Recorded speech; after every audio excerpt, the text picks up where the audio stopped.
I'm back to Governor Hope Uzodinma of Imo State, this time to applaud his recent directive banning proms in nursery, primary, and junior secondary schools. He also directed schools to stop the annual compulsory change of textbooks, insisting on uniform textbooks for at least 3 academic sessions. The kind of decisions that we need, actually, practical and protective. Proms are foreign practices rooted in American pop culture, but now awkwardly transplanted into our nursery and primary schools. Britannica calls it a rite of passage for American teenagers. In Nigeria, the ceremonies are now a fixture and have become increasingly ridiculous. The Imo State Commissioner for Education, Professor John Cliff Nwadike, says the events are exploitative, full of expensive uniforms, showmanship, and unnecessary financial pressure on parents. He's right.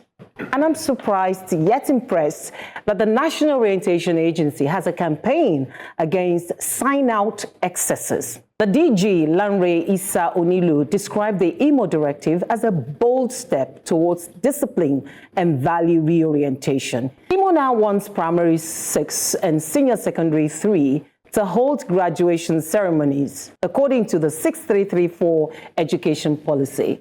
Yes, those are academic milestones. But this is where I disagree. Graduation is synonymous with completion of courses of study in tertiary institutions. But many Nigerians continue to crave academic gowns and wigs in different dimensions, like scores of doctorate degree holders refusing to earn it rightly. How school proprietors made this practice a norm is strange. How parents became powerless and even complicit in the face of the exploitation is baffling. What are nursery and primary school pupils graduating from? And Issa-Onilu nailed it. He said, early exposure to such extravagant celebrations distorts the values of hard work, humility, and delayed gratification. Let's make this national. The Federal Ministry of Education should modify this ban and make it law for both public and private schools.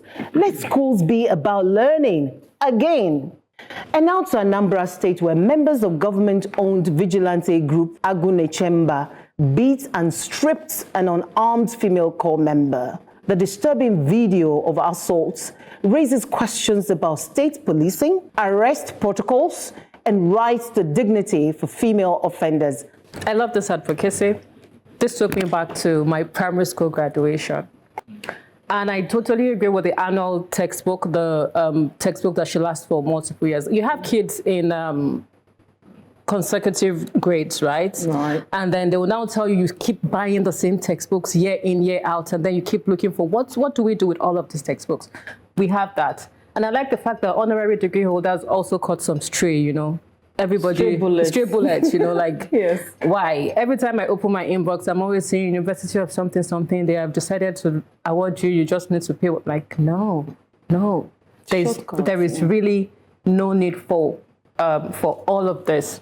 I love graduation ceremonies, particularly for secondary schools. I feel like the children, they have earned it. It doesn't necessarily have to be for tertiary institutions only. The worst part of this graduation conversation for me is the fact that everybody gets awards now in schools. Participation trophy. So it takes away from the fact that people who are putting in the hard work, they don't particularly get extra recognition. Referencing the Imo State situation, yeah. It is barbaric. It is Anambra State. Anambra State. Sorry, yes. It's Elsie that is in my head. Elsie is from Abia. You know, it is barbaric. It is appalling. I don't even know where to start from. There is no reason for any law enforcement agency to be physically abusive to anyone. Not to talk of stripping someone. I have no words.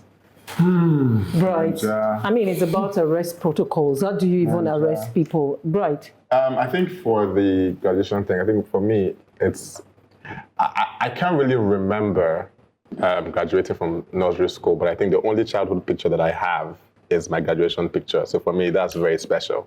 But outside that, because I also volunteer at a school called LME International School. It's special for the kids. If you go to my Instagram, there's a post of this girl, I think she's probably like 4 years old, giving her speech, and it's the most beautiful thing I've ever seen. It gives the parents something to know that, yeah, our kids are actually learning. So it's beyond just the event. It's the fact that the parents get that confidence that, and every single one of them will perform, whether you are singing, you are dancing, you are giving speech, you are doing poetry, you are doing poem, whatever it is. It just gives them the opportunity for them to be able to interact with the public, but also have that confidence to be able to be on stage and do something. And then the parents also are very proud that that's my daughter, that's my son. So it goes beyond that. There's a reason for it, especially for the parents. If I have a kid, I want to watch my kid on stage do something, right? That's special, right?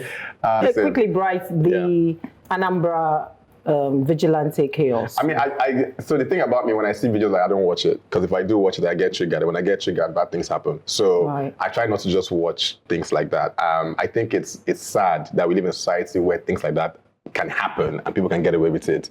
But also, what's the background behind it? It's politicians. They know these are distractions. They create chaos to distract people from the core thing that's actually happening. People don't understand that every single thing that plays is a play.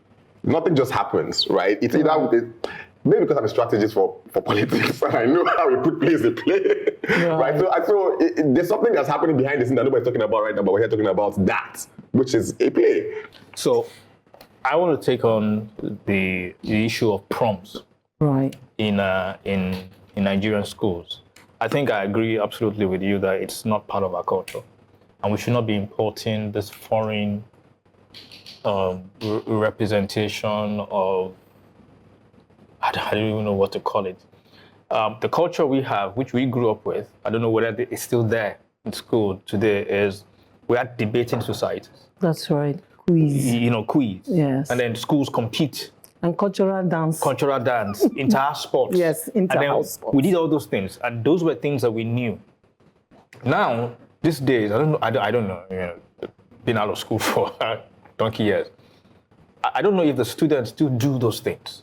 And those were the things that we knew at that time, and we socialized as kids. Some of us actually found our wives through those experiences. Okay, now.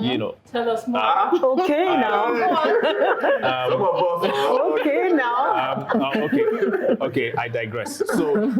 So I agree absolutely that those things should not, come in, and I also agree with Zuma when she says that some of those days are important. So, for instance, I think that in terms of graduation, secondary school graduation at SS level makes sense. On the issue of Anambra State, and I agree absolutely, it's barbaric, and it tends towards this whole practice of dehumanizing the woman.